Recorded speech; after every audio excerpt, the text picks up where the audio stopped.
Buenas tardes a todos, gracias por esta invitación. Hoy tenemos un invitado muy especial porque además mucho se habla de la economía creativa. Hoy está con nosotros Felipe Buitrago, un gran conocedor del tema creativo. Digamos, es un espacio que queremos aprovechar mucho, Felipe, contigo para que nos expliques muy bien y conocer muy bien de qué se trata la economía creativa. Es un programa especial y gracias por aceptarnos esta invitación hoy estar con nosotros desde el Observatorio Iberoamericano de Emprendimiento. Precisamente en el observatorio estamos coordinando para octubre 2, 3 y 4 un encuentro que se llama Iberocrea Madrid y se trata precisamente de los emprendimientos creativos. Pero muchas de las observaciones que nos han enviado, muchas personas desconocen qué es la economía creativa y por eso queríamos hacer hoy este programa, también que nos sirva para ilustrar a las diferentes inquietudes que se manifiestan alrededor del asunto y que también podamos ubicar, digamos, algunas personas que están interesadas en el evento y que consideran que no hacen parte de la economía creativa y nosotros dentro del ejercicio que hemos venido haciendo vemos que sí. Bueno, entonces Felipe Buitrago ha sido coautor del libro Economía Naranja, junto con el expresidente Duque, y asimismo fue ministro de Cultura en Colombia y con una gran trayectoria, sobre todo, digamos, para hoy los que nos acompañan mucho de Colombia y hacia afuera, en su dedicación al asunto de la economía naranja. Bienvenido, Felipe, muchísimas gracias, reitero, por esta invitación que nos aceptaste, y te abro el micrófono para que nos cuentes un poquito de qué se trata la economía creativa. Cuando hablamos de economía creativa, ¿de qué hablamos? Vale, muchas gracias, Sandra, por el espacio. Siempre es importante poder conversar de estas cosas y sobre todo seguir como construyendo todos juntos un entendimiento común sobre los temas que nos guían. Tal vez lo primero es un poco de contexto. El concepto de economía creativa es relativamente novedoso, es de apenas hace 20, 25 años. Y uno diría, uy, 25 años es un montón, ¿no? Realmente es bastante reciente. Se trata de un concepto que ha venido acogiéndose desde diferentes perspectivas. Tal vez la primera perspectiva que se le dio al tema fue una académica en los años 50, una perspectiva que era de la escuela de Frankfurt, un poco más una mirada desde el marxismo a la industria cultural como un problema de estandarización de las expresiones culturales. Pero durante la segunda mitad del siglo XX lo que vimos fue que en la medida que las tecnologías de reproducción de libros, de música, de video, de cine, de televisión, de radiodifusión, empezaron a difundirse por el mundo, realmente fueron industrias que se convirtieron en un verdadero espacio de conversación cultural. Esto nos llevó a que en el año 1982, en la Ciudad de México, se reunieron autoridades culturales de 126 países, en lo que se conoció como Mundiacult 82. Y en ese espacio se hizo una declaración de principios para la cultura. Y un grupo de principios para la cultura eran los principios de cultura y desarrollo. Realmente aquí es donde se origina esta conversación de economía creativa, porque fue el primer espacio de política multilateral en la cual nos planteamos en el mundo, los hacedores de política, cuál es el rol de la cultura en el desarrollo económico y cuál es el rol del desarrollo económico en el desarrollo cultural. Y esta es una pregunta muy interesante. Durante los siguientes 20 años, los años 80 y 90, vimos muchos esfuerzos por entender esto. Vimos cómo estudios de las industrias del ocio en España, de las industrias culturales en diferentes países europeos y latinoamericanos. La Organización Mundial de Propiedad Intelectual hizo un ejercicio a principios de los 90 para medir las industrias basadas en derecho de autor, que luego revisaron y refinaron a principios de este milenio, y hoy en día es una metodología bastante utilizada. Luego UNESCO adoptó de manera más formal esto y se manifiesta particularmente en la Convención de UNESCO del año 2005 para la protección y la promoción de la diversidad de las expresiones culturales, que es un nombre un poquito rimbombante para hacer la convención que habla precisamente de las industrias culturales y creativas o de la economía creativa, si se quiere. Es precisamente a partir de ese proceso que se dan muchas conversaciones y que nos damos cuenta que existen muchas definiciones. Hay quienes hablan de industrias creativas, los británicos, los australianos, principalmente mundo anglo. Hay quienes hablan del arte y la economía de la cultura. Hay quienes hablan de las industrias protegidas por el derecho de autor. Hay quienes hablan de las industrias del entretenimiento. Uno las puede mapear y uno encuentra que tienen muchísimos elementos en común. Elementos en común, por ejemplo, como que todas están propendiendo de alguna manera reconocer a los autores, a los creadores, como esa fuerza central de la expresión cultural contemporánea, pero también como transmisores de memoria. También se centran en reconocer que hay un encadenamiento, es decir, que estas ideas, que estas creaciones se pueden transferir y transformar en bienes y servicios a partir de un proceso que puede ser de producción, de edición, de transformación en contenidos. Y esto es muy importante precisamente porque nos ayuda a entender que una cosa es la idea que alguien tiene, una melodía que le llega a su mente como parte de una inspiración, de un proceso, o una prosa, una poesía, necesita poner el... Entonces, esas ideas, mientras sean ideas, en términos formales de protección, las ideas son totalmente libres y cualquier persona las puede apropiar. Pero cuando yo decido expresar esa idea de una manera específica, puede ser de manera escrita, puede ser de manera grabada, ¿cierto? En ese momento, esa idea, en su forma de expresión, se convierte en algo de mi autoría. Y eso se protege a través de la propiedad intelectual, a través del derecho de autor, y eso es muy importante tenerlo en cuenta, porque muchos creadores tienen grandes ideas, pero rara vez las expresan o las registran, y en la medida en que se están en el aire, la verdad es que no tienen capacidad de ejercer posesión y por lo tanto no pueden beneficiarse directamente. Tal vez desde el punto de vista reputacional en un entorno cercano les reconozcan esas ideas, pero lo cierto es que para la sociedad en su conjunto, solamente cuando están expresadas de una manera formal y pueden ser transmitidas a través de diferentes medios, ventanas que llamamos en el sector, a través de una pantalla, a través de un libro, a través de una grabación, es en ese momento que la sociedad entra en contacto con esa expresión de esa idea y en ese momento es cuando yo puedo cobrar regalías. El proceso, la cadena de producto que me permite a mí llevar la idea a las personas es lo que es la economía creativa. Esta introducción larga, ¿por qué? Porque es necesario entender que no es un hecho aislado. Es decir, cuando hablamos de economía creativa no estamos hablando de arte de manera aislada. El arte es un elemento que contribuye a la economía creativa. Yo puedo analizar y actuar en materia de política pública directamente sobre el arte sin pensar en economía creativa. O puedo hacerlo en conjunto con todas las demás expresiones creativas como la música, el video, el diseño, la publicidad y cada vez más expresiones interactivas audiovisuales digitales que nos ayudan a entender cómo es que la expresión del arte plástico, por ejemplo, afecta las dinámicas estéticas de los videojuegos.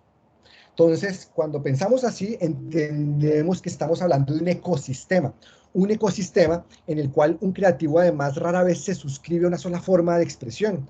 Los creativos generalmente se expresan de maneras múltiples, con frecuencia escogen una particular, pero no única.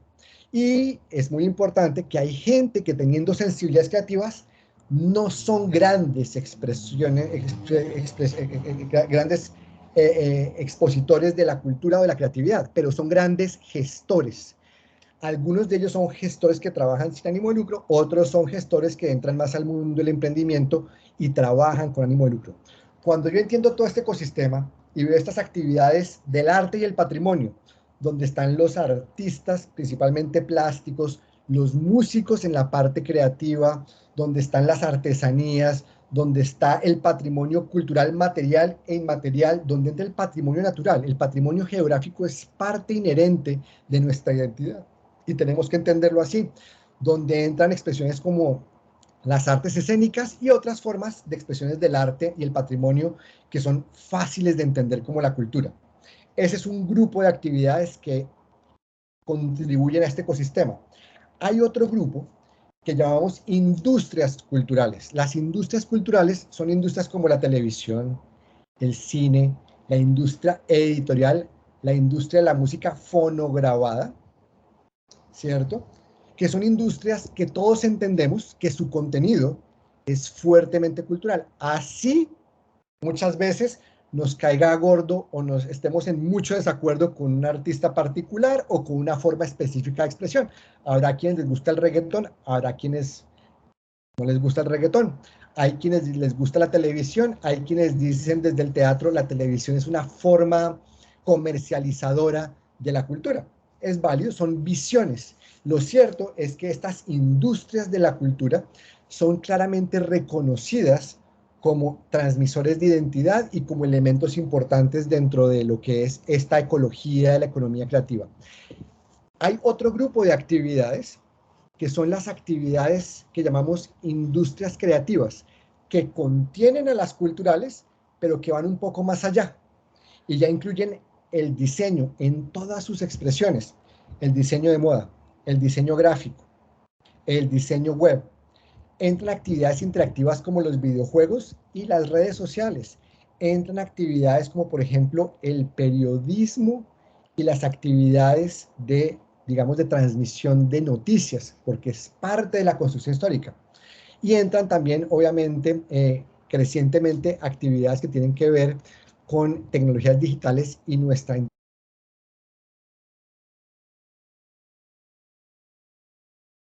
Esto puede volverse muy complejo, tan ancho como queramos, y es precisamente por eso que hacemos esta distinción entre las culturales y las artes y el patrimonio, porque en las creativas hay mucho más dinamismo y ahí tenemos que estar muy conscientes en qué tan rápido podemos adoptar dentro de una definición y dentro de una acción de política pública estas nuevas actividades, qué tan preparados estamos, qué tan necesario es.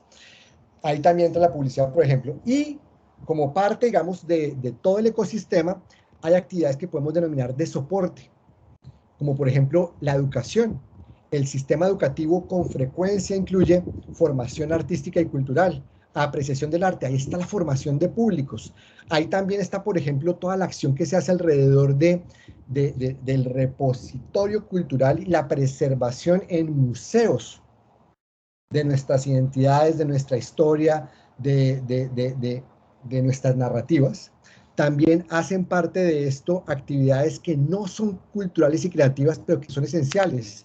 Cuando hablamos, por ejemplo, de la industria de la música, del sector de la música, y vamos a la expresión en vivo, tenemos muchas actividades de soporte que son técnicas, pero que no hacen parte directamente de la cultura, donde tenemos que pensar en temas como por ejemplo la ingeniería de sonido y entrar a temas logísticos como por ejemplo el manejo de públicos, el manejo de acceso a escenarios masivos, etcétera, etcétera, etcétera. Todo este ecosistema es la economía creativa y lo podemos definir precisamente en esa serie de actividades que de manera encadenada nos permiten transmitir ideas o convertir ideas que tienden generalmente, no siempre, a ser protegidas por el derecho de autor y sus derechos conexos y transformadas en bienes y servicios que representan, transmiten la identidad cultural y que en su proceso crean un valor importante económico y simbólico para la sociedad. Súper, Felipe, yo creo que, mejor dicho, el conocimiento, por eso hoy es un invitado de lujo, porque sabes muchísimo del tema y tienes un dominio extraordinario del asunto. Pero ahí dejas ya varios asuntos que yo quisiera, sobre todo yo que vengo del mundo de la academia, ¿cierto? Tocaste un tema bien interesante que es el tema de las ideas. Entonces nosotros a veces en la academia decimos las ideas no son de nadie hasta que no se desarrollen. Entonces, ¿por qué te toco el tema de las ideas? Es precisamente porque cuando estuvieron ustedes en Colombia con todo el tema de la economía naranja, y que ahí te hago dos preguntas en una, ¿qué diferencia entonces hay entre economía naranja y la economía creativa, o qué es economía naranja? Y dos, yo creo que una de las charlas que mejor fue precisamente hacer consciente a la gente de por qué es importante desarrollar las ideas, porque también a veces no contamos la idea porque nos da miedo que nos la roben, no tenemos, a veces nos da miedo desarrollarla, y entonces tocaste dos asuntos que yo creo que son bien importantes en todas las industrias que hablaste, que son los derechos de autor, las propiedad intelectual, o sea, todo este tipo de situaciones y de política pública, que yo creo que también eso es lo que yo quisiera también hoy dejar conciencia, porque a veces a uno, sobre todo cuando trabajamos en emprendimiento, dice, no, es que mi idea es como todavía no sé, pero luego van y le dicen a uno, me robaron la idea, ¿cierto? Entonces, a veces los académicos decimos, no te robaron la idea, no la desarrollas. Es bien importante como que hagas un poquito ahí de énfasis en el tema de la idea. ¿Por qué desarrollar la idea es tan importante? ¿Por qué acompañarse si tengo miedo de desarrollarla, hacerlo? ¿Y cuál es la diferencia entonces entre economía naranja y economía creativa? Empecemos por la parte de las ideas. Es central que cuando yo tengo una idea de expresión artística, cuando tengo un concepto en la cabeza, lo aterrice.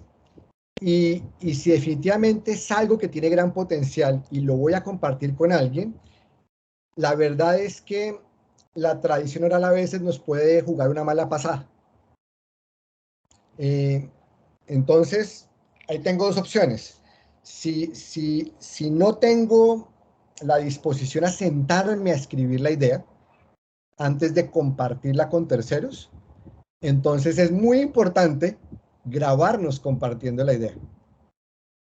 Porque al grabarla, estoy precisamente aterrizando, estoy materializando y desarrollando una forma específica de expresión de esa idea.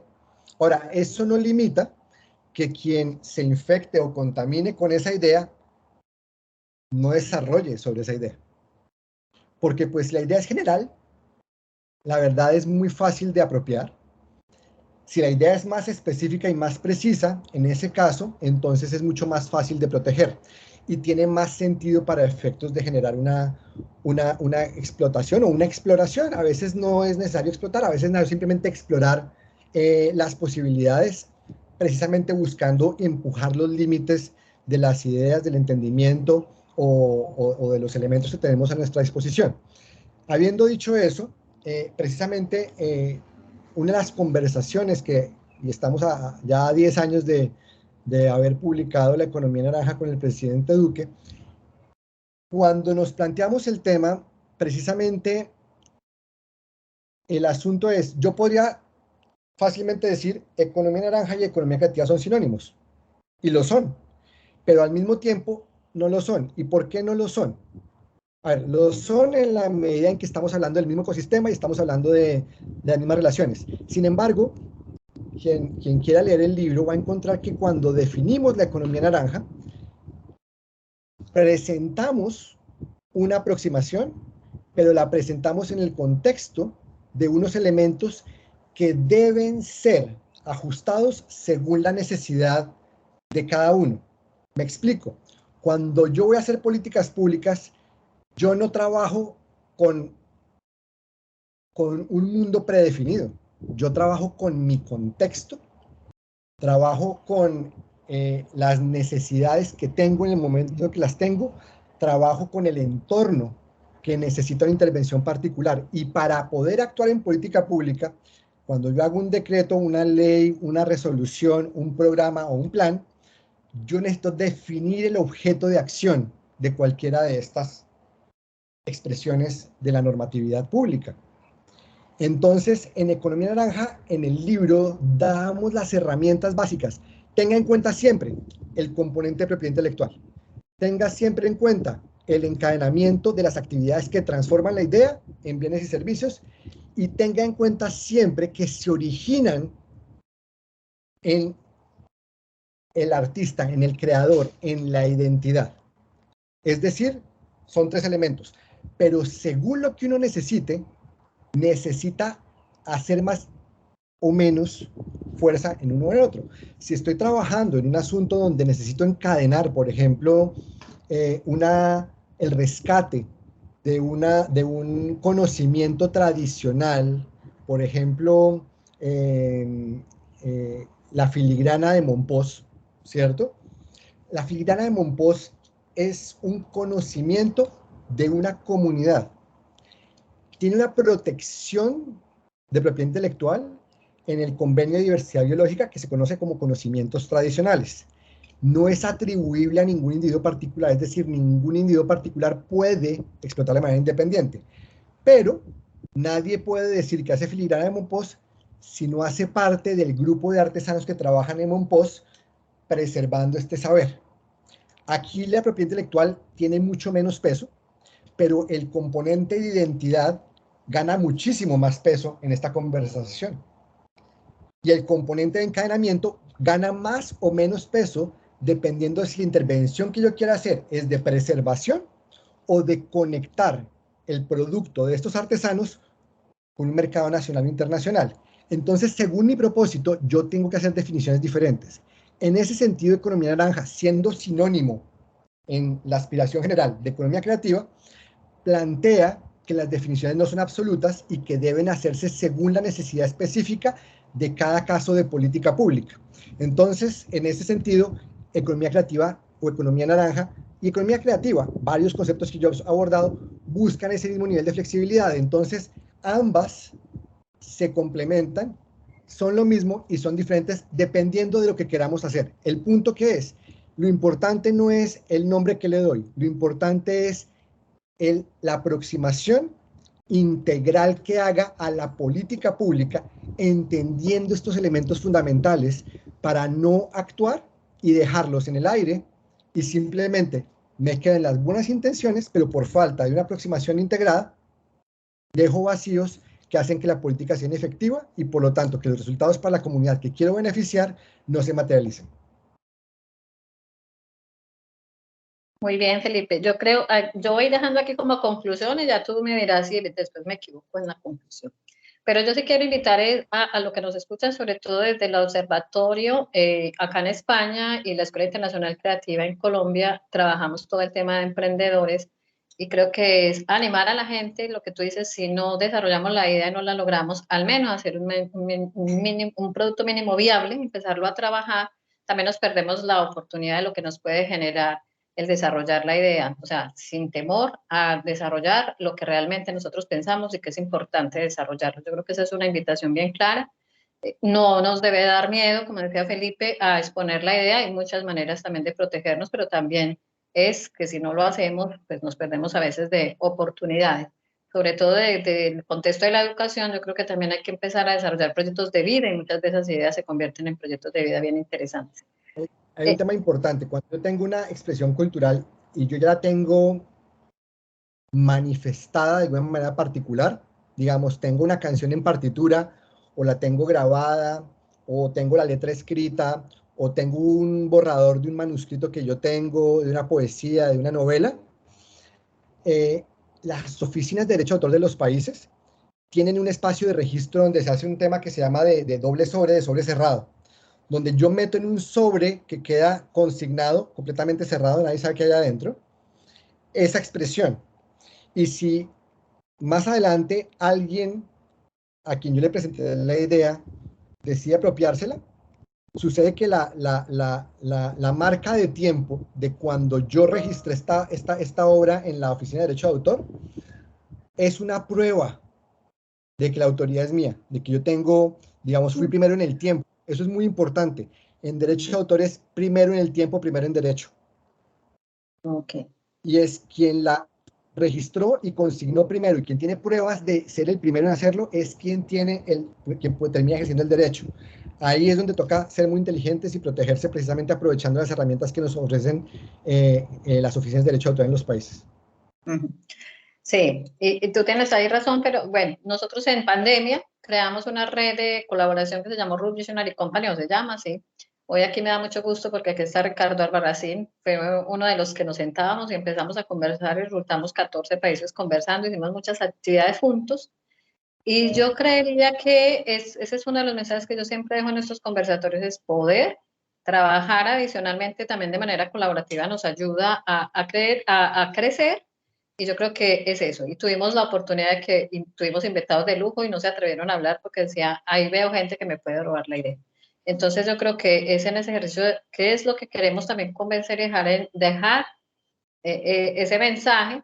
Precisamente porque también ese es el ejercicio que queremos hacer con Iberocrea el 2, 3 y 4 de octubre en Madrid, que es precisamente para los emprendedores y creadores creativos, y crear ese ecosistema, como tú lo decías, a nivel de Iberoamérica, que es la invitación que les hacemos a todos, y allí vamos a trabajar un proceso de poder intercambiar ideas y poder hacer unos ejercicios de creación de mínimos viables y de cómo vender mi producto. Entonces yo creo que ahí les dejas una tranquilidad porque de hecho me están llegando preguntas, Felipe, tanto por el chat mío de WhatsApp como por el chat nuestro de la reunión, y a todos los invito a los que vayan teniendo preguntas, nos las vayan dejando por el chat. Una de las preguntas que me hacen de Perú, Felipe, es, ¿el turismo hace parte de la economía creativa? Eso siempre es una pregunta contenciosa. El turismo en sí mismo, en su naturaleza, no. Sin embargo, hay un componente muy importante del turismo que está motivado por la cultura. Y cuando uno va y mira, por ejemplo, en el caso de Colombia, la cuenta satélite de Cultura y Economía Naranja en Colombia captura el componente de turismo que está motivado y que agrega valor a través del consumo de actividades culturales y creativas. Entonces es cuando el turismo significa la participación de un extranjero en el Carnaval de Barranquilla, o la motivación es acercarse a ciertos espacios, es la adquisición de artesanías, es venir a teatro, es diferentes, digamos, accesos a la cultura local por parte de un turista, es parte de la economía creativa. Cuando el turismo es de negocios, o cuando el turismo es estrictamente un turismo de descanso, de playa, brisa, mar, eh, no necesariamente. Ahí tenemos que hilar desgado en si esa playa, brisa, mar es un activo cultural reconocido. Por ejemplo, si es una playa que hace parte de un parque nacional natural, o si es una playa más a la que la gente va de manera, digamos, genérica a tomar el sol. Entonces, ahí es donde entramos precisamente en las discusiones que los estadísticos, los economistas, los cultores tenemos al construir las estadísticas. Entonces, una fracción del turismo, sí, típicamente, dependiendo del país, entre el 10 y 15 y el 25-30% del turismo en el mundo tiende a estar motivado por razones culturales, y cuando hacemos mediciones del impacto de la cultura en la economía, ciertamente le sumamos ese porcentaje que se determina para cada país a la cuenta de cultura como parte de un traslape que tiene con la cuenta de turismo. Es decir, yo no puedo coger la cuenta de turismo y la cuenta de cultura y sumarlas como si fueran dos sectores separados. Hay una intersección. Si hablo de cultura, incluyo el pedazo de turismo. Si hablo de turismo, incluyo el pedazo de cultura.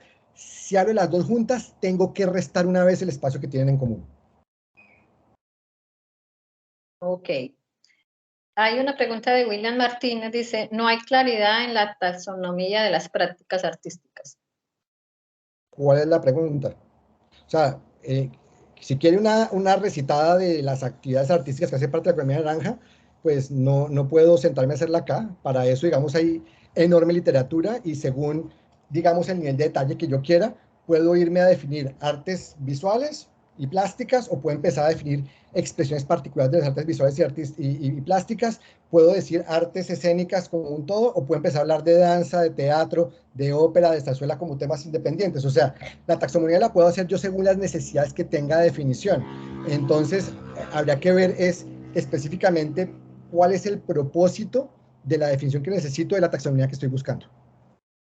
Bueno, igual nos deja un comentario, William, dice, la economía naranja descentró la actividad creadora de los artistas, escultores de ser y sabedores a una función de gestión de recursos, donde solo se beneficiaron COCREA y las fiducias. Los Son parámetros del aproximaciones turismo que son cultural muy no son respetables. aplicables No al me gastaría territorio. mucho tiempo quien tiene una aproximación así. Hay literatura que se puede leer y que precisamente refuta todo eso, pero es un tema de hacer la tarea. pero yo creo que él es una cosa importante al final, Felipe, y pues a mí que he sido funcionaria pública también y hacedora de política pública, cuando dice los parámetros de la industria cultural no son aplicables al territorio, creo que ahí vale la pena recalcar una cosa y lo voy a, pues, a poner yo como manera ya de conclusión de lo que tú has dicho en todo tu discurso, que me parece bien interesante, es precisamente cuando uno hace política pública, lo hace desde la realidad de los territorios. O sea, no puede hacer política No hay pública otra si no forma de hacerla, con la realidad de los porque territorios, además ¿cierto? la legislación no permite hacer nada diferente. Así es. Bueno, acá nos dejan es, pero ya pues de los costos, yo enseguida les dejo incluso los links de nuestras dos fundaciones en España y en Colombia, y ahí les podemos dar los costos, digamos, de los trámites de licencias de autor. Pero Pero los normalmente trámites aquí sería, ¿cuáles serían como los trámites, no, a ver, derecho de autor generalmente es gratis. Generalmente estos buzones para registrar las obras, que uno no dice, mi obra es esta y queda guardada la obra como yo la quiero al público, no. La obra queda guardada en completa confidencialidad y únicamente se abre cuando en un pleito un juez ordena que se destape el sobre virtual o el sobre físico, dependiendo de cómo lo haya registrado. Hay quienes llevan el sobre con las partituras y se sellan los dos sobres, en el del autor y el que queda guardado en una oficina del autor, o el digital. Por ejemplo, en el caso de Colombia existe la Red Naranja, que de hecho es del 2017, 2016, donde precisamente uno puede subir esto. Y el propósito es que tú tengas una copia y en este caso la oficina, que es el garante desde el Estado, tenga otra copia. Esa copia es cerrada y únicamente se destapa cuando hay un pleito que requiere demostrar quién es el autor. Yo no conozco una sola oficina que cobre por ese registro. Puedo equivocarme y que de pronto en algún lugar del mundo exista una oficina que cobre por eso. Mi experiencia, entiendo que en América Latina, en Europa, en los países de Asia y África con los que he tenido conversaciones en este tema, en todos el registro es gratuito. Ahora, si yo tengo una actividad creativa que es un diseño, que es una marca o que es una patente, esa es una historia diferente porque operan diferente al derecho de autor y tienen costos y trámites específicos según cada legislación. Estos trámites están relativamente estandarizados, pero no completamente estandarizados entre países a través de diferentes convenios internacionales que se han venido adaptando en los últimos 20, 30 años.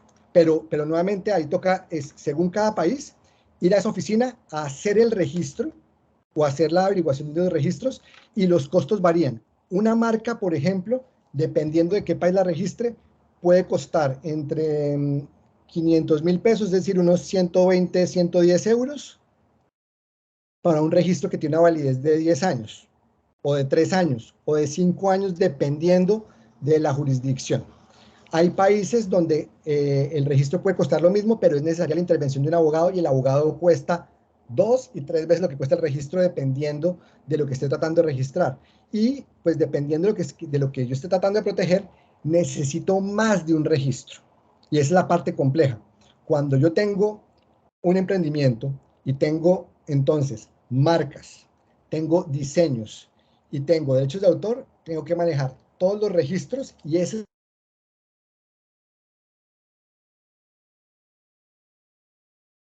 Hola, Felipe, te congelaste.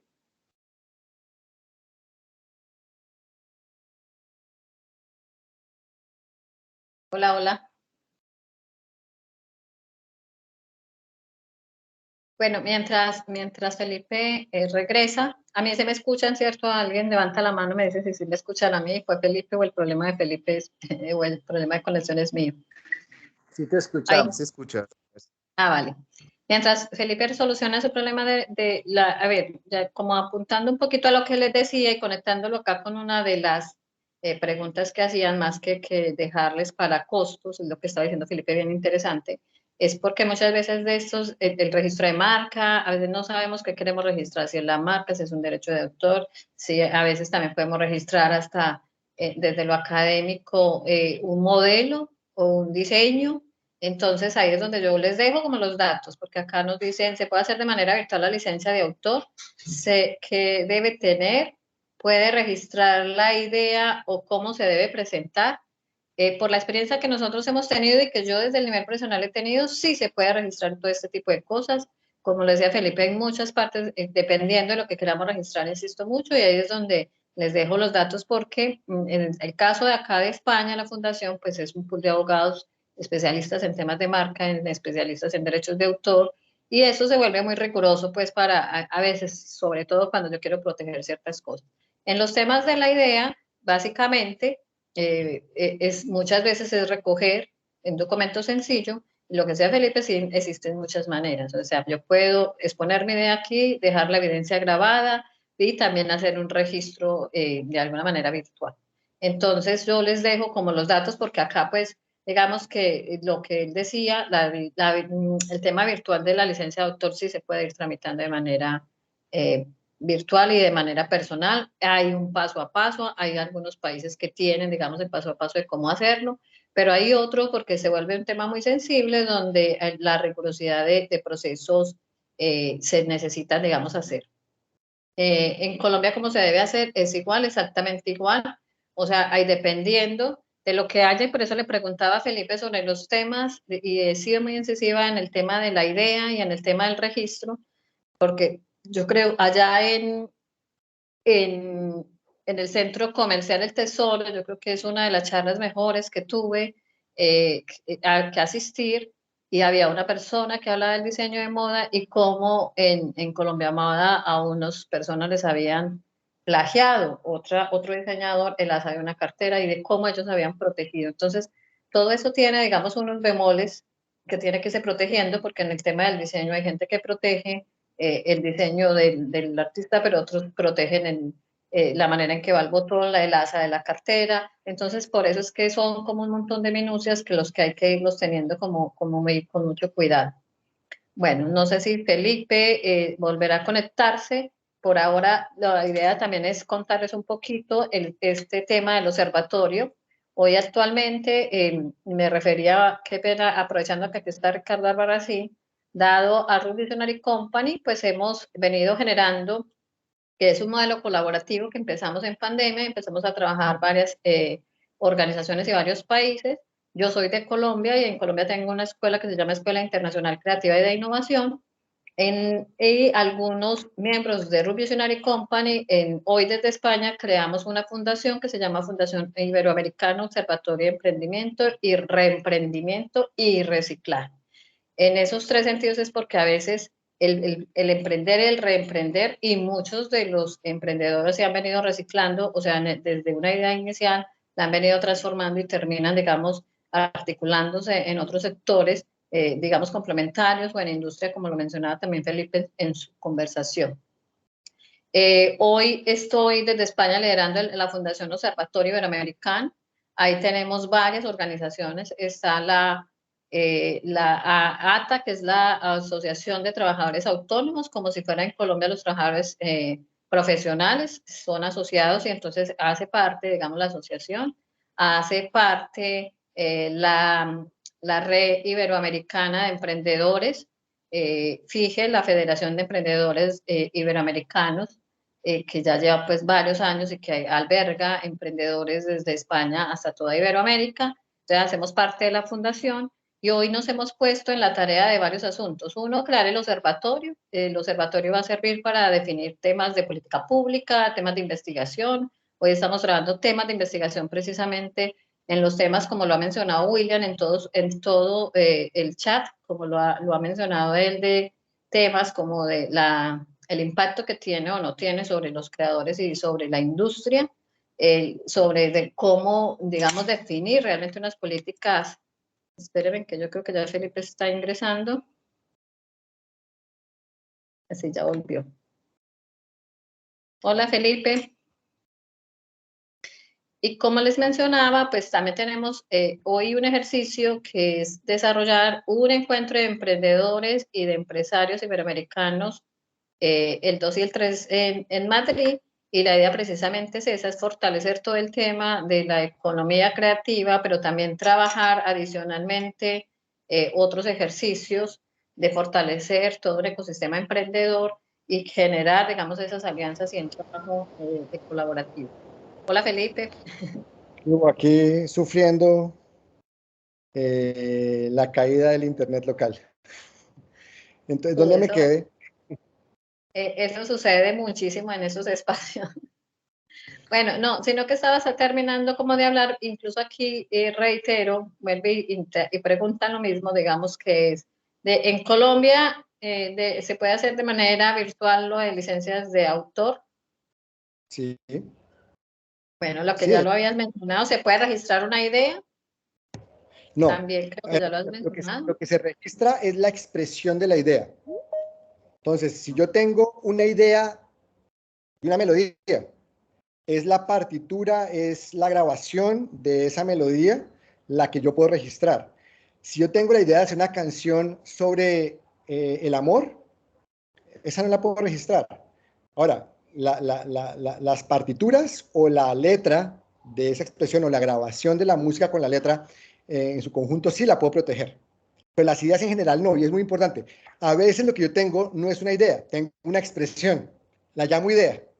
Si tengo una canción, tengo escrita la letra y tengo además, puede que no en partitura, sino de otra manera, tengo registrado, de alguna manera hecho el ejercicio de grabar algunos instrumentos con la melodía y lo llamo idea.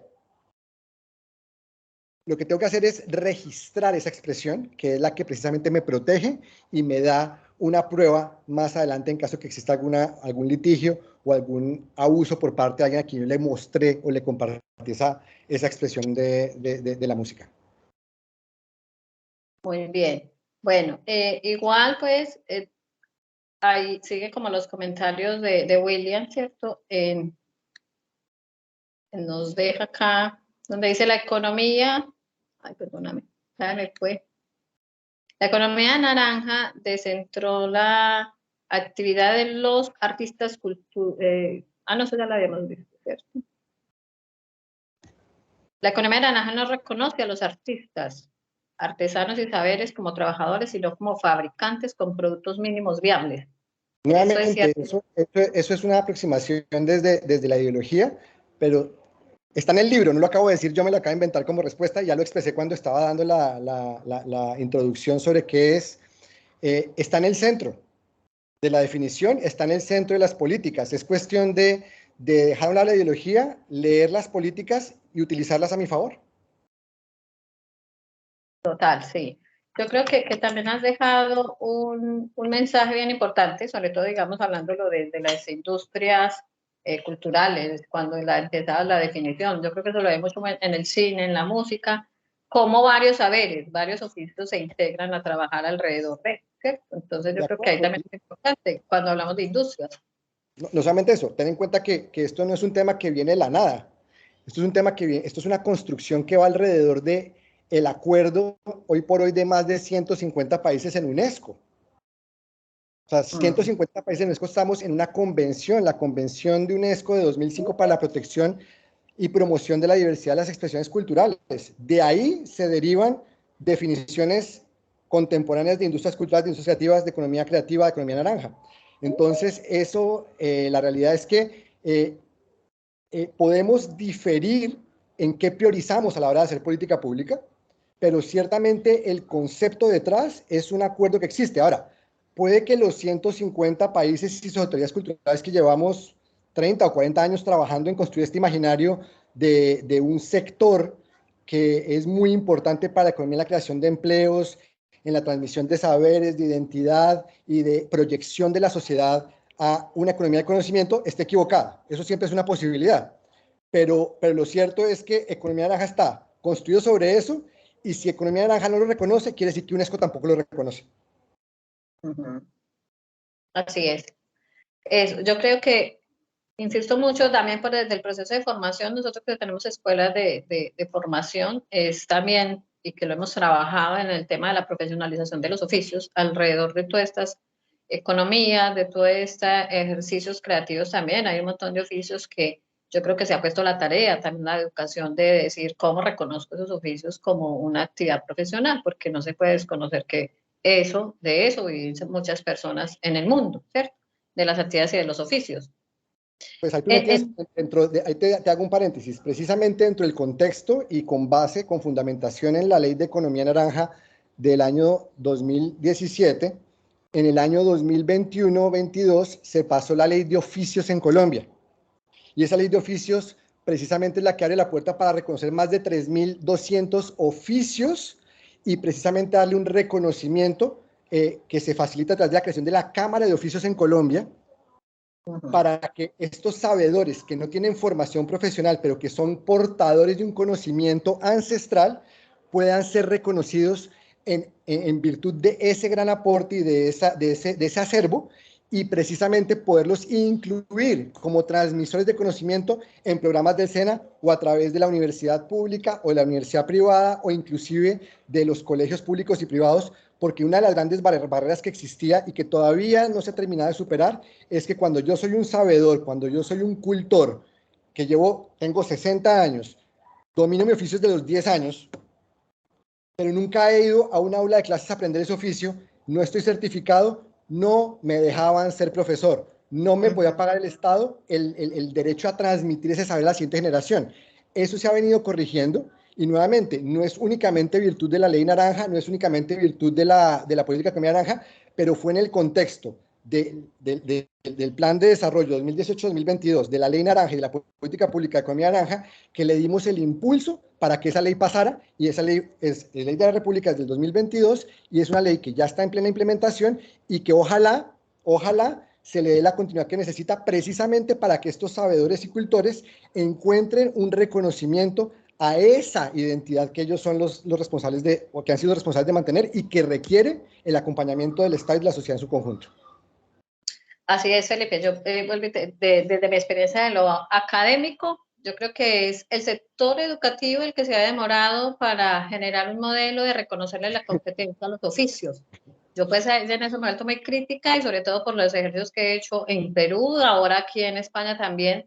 De hecho, se viene trabajando el tema del reconocimiento de los oficios. Yo creo que más un tema yo creo que es de un impacto de una política o no, es que ese precisamente es el beneficio de trabajar a veces articulado.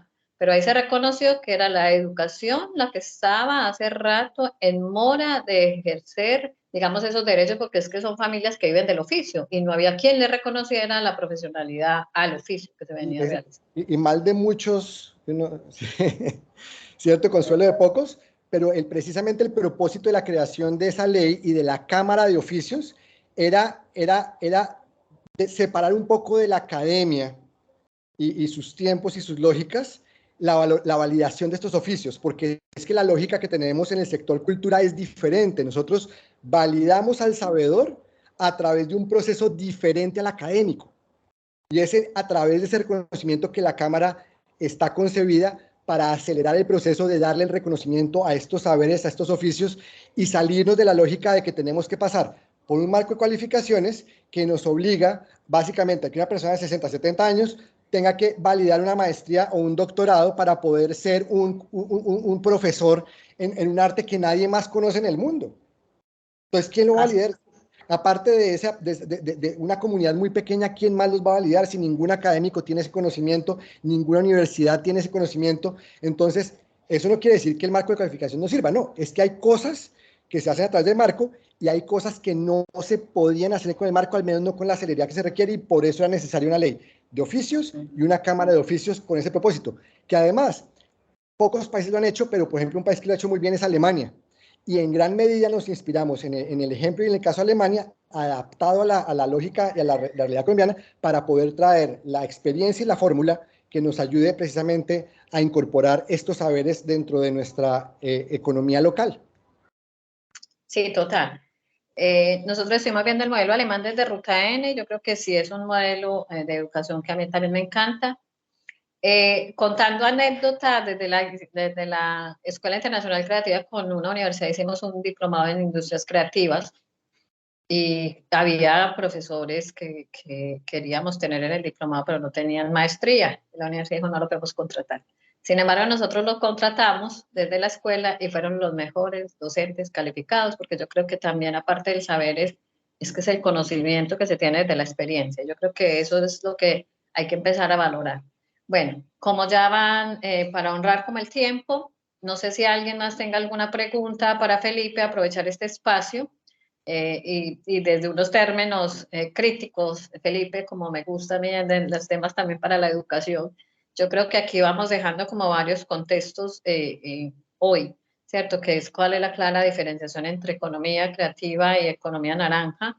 Digamos que ahí nos dejas esos espacios, la importancia de trabajar y desarrollar las ideas, pero también la importancia de saber que tenemos manera de proteger lo que hacemos y de que también hay facilidad de acceder a esos recursos para podernos proteger. Y dependiendo, como les decía yo, Felipe, cuando te desconectaste, que es que también depende, cuando yo digo dejo los datos, no necesariamente es por el costo, sino porque a veces era lo que tú decías, no sabemos qué se quiere proteger, ¿cierto? A veces quiero proteger es esto, pero resulta que no es eso, quiero proteger aquello y es una marca, o sea, entonces el acompañamiento que sí podemos realizar, porque a veces no tenemos la claridad real de lo que queremos proteger, y en ese sentido es donde nos perdemos en el universo y sentimos que, y frustrados, o nos perdemos oportunidades maravillosas por no hacerlo bien, ¿cierto? Entonces es como en esas claridades. Eso que tú dices es muy importante. El artista, quien es un cultor, generalmente está muy cercano al sentimiento, muy cercano a la realidad, a las expresiones, a la dificultad de transmitir estas ideas a expresiones, ¿cierto? Que pueden ser de muchas maneras. Y, y, y, y como el sistema educativo no les ha dado bien porque no lo han hecho de manera formal, entonces no tienen por qué, o lo han hecho de manera formal, pero las universidades no incluyen, por ejemplo, una sensibilización sobre entender esos derechos de autor, entonces quedan perdidos. Ahí es muy importante llamar a un amigo. El amigo generalmente, pues, tiene el problema de que es abogado, ¿no? Y a todos nos da siempre a veces un poquito de temor hablar con abogados, pero hay amigos abogados que son chéveres y de pronto, sin tener que compartir las ideas perfectamente, pero sí tratar de pedir un poquito de orientación. Y si no, por ejemplo, en derecho de autor, en las oficinas de derecho de autor generalmente hay asesores que con toda la paciencia del mundo te van a escuchar y te van a decir, eso es una patente, eso se hace por este lado, eso es una marca, se hace por este otro lado, eso es un derecho de autor, aquí está el link, regístrelo acá, suba sus archivos acá y quedan protegidos. Así es. Eso es. Entonces, esa es la tarea que les hice mientras tú te volvías a conectar, en que en ese tipo de asesoría no nos puede dar miedo y que existen todas las metodologías y como les decía yo a ellos, incluso hasta el registro donde te van explicando, sino que a veces también hay que hacerlo riguroso, hay que hacerlo juicioso, no hay que correr y hay que saberse asesorar en esos ejercicios. Yo creo, Felipe, no hay más preguntas. Yo quisiera, no sé si quieres dejarnos un mensaje final. Eh, Invitarnos, yo creo que a que seamos conscientes de también el valor de trabajar en los contextos de economía creativa, porque no lo reconocemos, y saber también en qué sector o qué no sector hacen parte de la economía creativa para saber dónde me ubico, porque también yo por las preguntas que a mí me hacen constantemente, y sobre todo por el evento que estamos haciendo, no tenemos clarísimo a qué sector pertenece, ¿cierto? Como cuando me preguntan, y Sandra, yo soy de tecnología, entonces yo no tengo nada que ver ahí, pero resulta que en la tecnología y diseño, como tú lo mencionaste, hay una cantidad de cosas que entran, desde los videojuegos, una cantidad de cosas tecnológicas, y que hoy viene la inteligencia artificial, todo ese ejercicio viene siendo parte de lo creativo. Ahí tal vez el tema es, estamos viendo precisamente en el periodo de cambios, un periodo de cambios bastante complejo. No es reciente, esto es de las últimas 2 décadas, pero muy fuerte la última década y la pandemia aceleró todo. Y enfrentar esos cambios es difícil porque trastoca los límites de las cosas. Entonces, hace 20 años, cuando yo tuve mi primer acercamiento al mundo de la economía creativa en el mapeo de las industrias culturales y creativas de las industrias creativas de Bogotá, uno habla de televisión y de cine, ¿cierto? Y video, como 3 cosas completamente diferentes, y de radio. Y hoy, ¿cómo las discrimino? Porque yo puedo pararme en la aproximación de Tarantino y es cine solamente si lo hago en imágenes en movimiento, es decir, en cinta. Si es en grabación digital, entonces para él ya no es cine. Pero hay quienes dicen no, porque es que la grabación de cine en gran formato, en digital, también es cine, porque el tipo de narrativa es de cine. Entonces, ese es un debate que estamos dando, no está resuelto. Y lo que debemos evitar es tratar de cerrarnos a posiciones extremas y más bien tratar de entender qué está sucediendo. O sea, de qué manera, como al cierre del siglo XIX, ¿cierto? Cuando salen las imágenes en movimiento, el cine, cuando sale la música fonograbada con el gramófono, eso fue una revolución profunda en qué era cultura, en qué era una expresión artística. Y había debates. Estamos en una época muy parecida. Y lo que tenemos que hacer es tratar de entender cómo estas tecnologías están afectando los mecanismos, las formas de comunicación, las formas de intercambio cultural para poder ser parte efectiva de ese debate y no cerrarnos a no participar porque no está de acuerdo con mi aproximación específica, extrema, de qué es cultura y qué no es cultura. Sucede que la cultura es completamente dinámica y lo que hoy llamamos patrimonio o lo que llamamos moderno dentro de 20 años es clásico y luego dentro de 100 años se vuelve arqueológico. O sea, es que las cosas cambian con una velocidad que a veces nos cuesta entender. Y si lo que nos ha pasado en 10 años está pasando a esta velocidad, ahora que tenemos el nuevo reto de inteligencia artificial, ahora sí que tenemos que ser mucho más conscientes de tener mentalidades flexibles y tener muy claro qué es lo que queremos para poder usar esas herramientas para nuestros objetivos. Si no, las herramientas nos van a usar para quienes tengan objetivos claros. Felipe, yo creo que con eso hasta haces el final de la conclusión y con lo que nos dice William. Yo soy también amante de las políticas públicas. De hecho, he sido 28 años funcionario pública, o fui funcionaria pública en Colombia durante 28 años.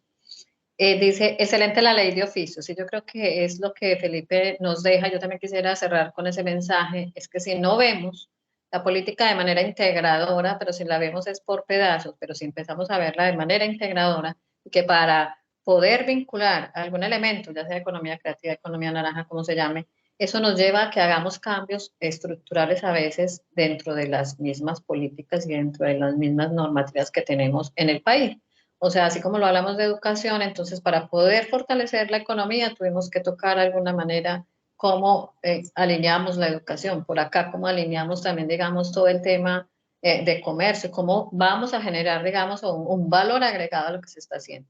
Entonces yo creo que es invitarlos a ver de manera integradora los ejercicios que normalmente empiezan las discusiones con unas partecitas, ahora vienen otras dinámicas, porque yo creo que ahora en el mundo no es solamente ahorita por hablar muy de Colombia, porque todos somos de Colombia, sino a nivel del mundo, las discusiones que se vienen y los temores que se tienen frente a la inteligencia artificial y a todo lo que se viene generando y todo lo que se viene hablando, si es buena o es mala. Y yo creo que es empezar a dar esas discusiones abiertamente, no alejarnos tampoco, yo creo que es la invitación, sobre todo ahora en nuestro país que estamos en elecciones, no es alejarnos de las discusiones ni de políticas abiertas, a leer los planes de desarrollo y a participar, porque a veces nos excluimos diciendo no queremos hacer nada o el país no quiere, pero nos excluimos de esas discusiones que son tan importantes para la construcción de manera colectiva. Y tal como le decía Felipe, todas las políticas públicas nacen de las necesidades del territorio. Y las construcciones de las necesidades del territorio, entre más participemos, mucho más abiertas y muchas más claras van a ser. Felipe, muchísimas gracias por este espacio. No tenemos pues ya más preguntas. Entonces, como el programa normalmente dura una hora, ya llevamos pues una hora, honrando el tiempo de todos. Les agradezco mucho en habernos acompañado. Quedan ahí con las redes de nosotros y la página web. Si tienen alguna pregunta, yo se la voy a transmitir a Felipe y las publicaremos en nuestras redes. Seguiré usando el tiempo de él, pero ya en temas bien puntuales. Les agradecemos mucho todo este espacio a todos. Una buena mañana para los que están en Latinoamérica y buena tarde para los que están en Europa. Felipe, muchísimas gracias. Muchas gracias, Sandra. A todos un abrazo y que pues nos volvamos a encontrar. Claro que sí. Hasta luego. Chao. Bye, bye.